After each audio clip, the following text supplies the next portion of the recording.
Craze লেভেলটা দেখো, সেই লেভেলের ক্রেজ।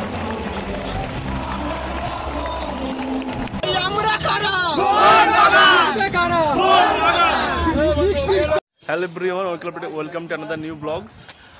তো আজকে আমি ব্লগটা বাংলায় শ্যুট করব, কারণ এটা আমার নেটিভ ল্যাঙ্গুয়েজ আর আমার ভিউয়ার্সের বেশি ডিমান্ড যায় আমি যাতে বাংলায় শ্যুট করি।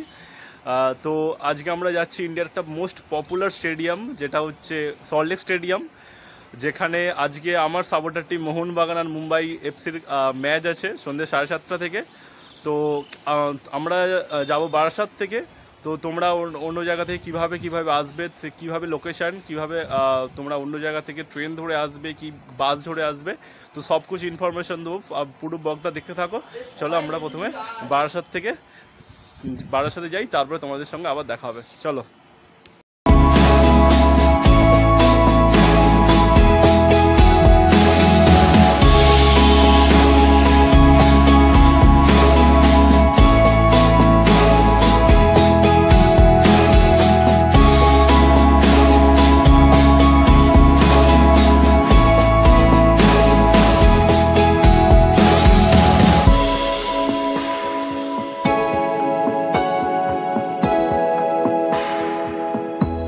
আমরা এখন এসে গেছি বিধাননগর রোড।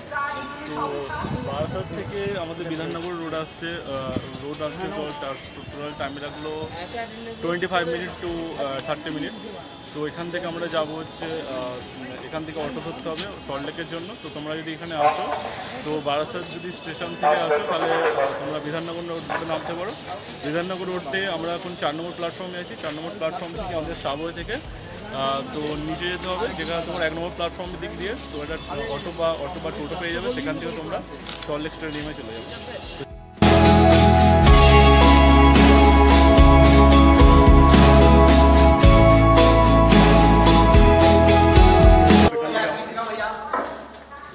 টিকিট এতেই পুরো একদম টিটি দাঁড়িয়েছিল। তো আমরা যদি টিকিট না কাটতাম এখানে বহুত বড় প্রবলেম হতো। তো আমরা এখন যাচ্ছি। তো আমরা আন্ডারগ্রাউন্ড থেকে বেরিয়ে এখন আমরা বিধাননগর অটো স্ট্যান্ডের দিকে যাচ্ছি। সেখান থেকে অটো থেকে আমরা যাবো সল্টলেক স্টেডিয়াম। চলো, অটো পেয়ে যাবে। তো এখানে অটো স্ট্যান্ড থেকে সল্টলেক স্টেডিয়াম যাওয়ার জন্য অনেক কিছু অটো অ্যাভেলেবেল আছে, তোমরা যে কোনো জায়গাতে যেতে পারো। শিয়ালদা থেকে বা হাওড়া থেকে যদি আসো সল্টলেক স্টেডিয়ামে, তো হাওড়া থেকে আসতে হলে তোমরা অনেক বাস পেয়ে যাবে যেটা ডিরেক্ট সল্টলেক স্টেডিয়ামে আসে।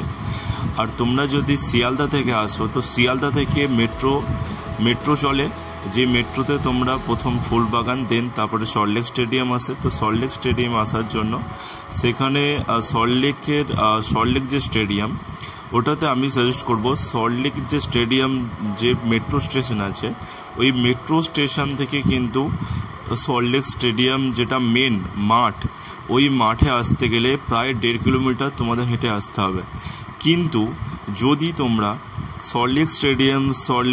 শিয়ালদা থেকে যদি বিধাননগর রোড এটা যদি ট্রেনে করে আসো, ট্রেন তারপরে অটো করে আসো, আমি সাজেস্ট করছি সেটা বেশি ভালো হবে। তোমার সম্ভবত এরকম স্ট্যাচুর সামনে তোমাকে নামতে হবে। এখানে লেখাই আছে সল্টলেক স্টেডিয়াম, ওখানে সামনে লেখা আছে। তো তোমরা যদি যেতে পারো, ওখানে সামনেই লেখা আছে, ওখানে বেলেঘাট EM বাইপাস এদিকে যেতে হবে ডান দিকে। আর ডান দিকে Salt Lake stadium, gate number 3, 3A, 4, 5 সব কিছু ডান দিকে। তো আমাদের ডান দিকে এখন যেতে হবে। তো চলো আমরা এখন যাচ্ছি বক্স অফিসের দিকে। তো আমি মোহনবাগানের সাপোর্টার। তো দেখো এই দিকটা হচ্ছে তোমার জোয়ার স্টেডিয়াম দেখা যাচ্ছে। তো আমাদের বক্স অফিসের জন্য টিকিট কালেক্ট করতে হবে, তার জন্য আমরা সামনের দিকে যাচ্ছি এখন টিকিট কালেক্ট করার জন্য। তো আমরা এসে গেছি বক্স অফিসের কাছে এখন। তো সামনে আমি যেটা দেখাচ্ছি এটা হচ্ছে বক্স অফিস দুটো আছে। এর আগে একটা এই যে বক্স অফিস 2, আর আগে আরেকটা আছে, সেটা ঠিক জানা নেই, সেটা সম্ভবত 1 নম্বর গেটের দিকে।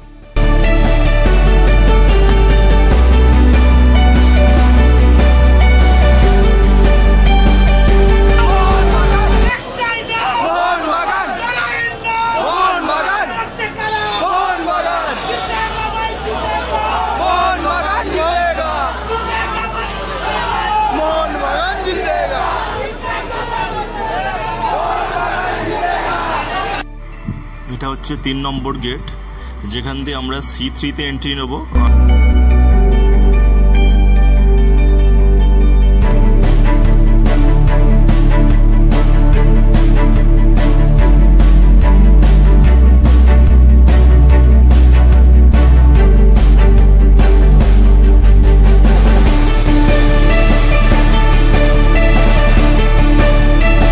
C3 ব্লকে যাওয়ার জন্য র্যাম্প 15 আমরা ইউজ করছি।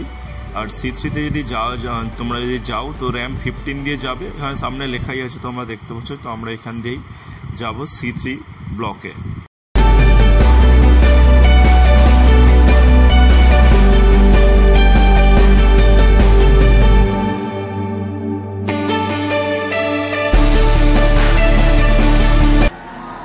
ক্রেজ লেভেলটা দেখো, সেই লেভেলের ক্রেজ, সেই লেভেলের ক্রেজ,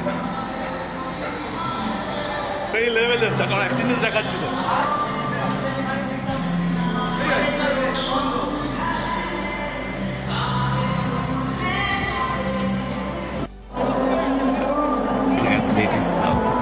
মোহনবাগান অ্যাথলেটিক্স ক্লাব হচ্ছে শুধু একটা ক্লাব নয়, এটা হচ্ছে বাঙালির একটা ইমোশন।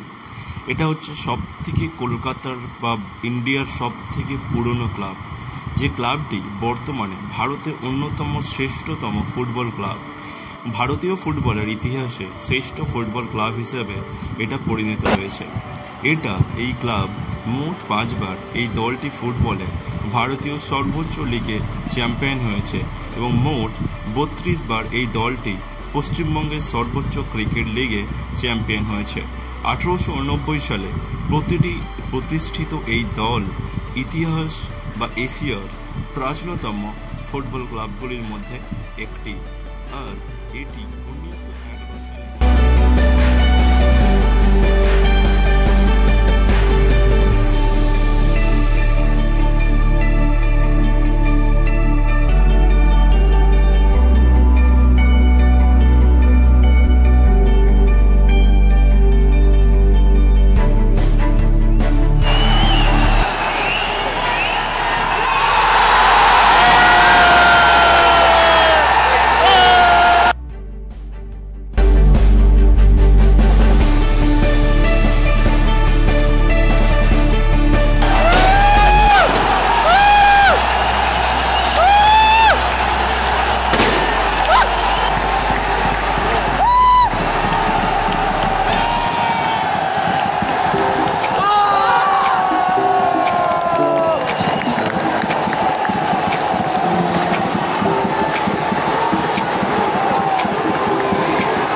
বুকের মাঝে হৃদয় জুড়ে শিরায়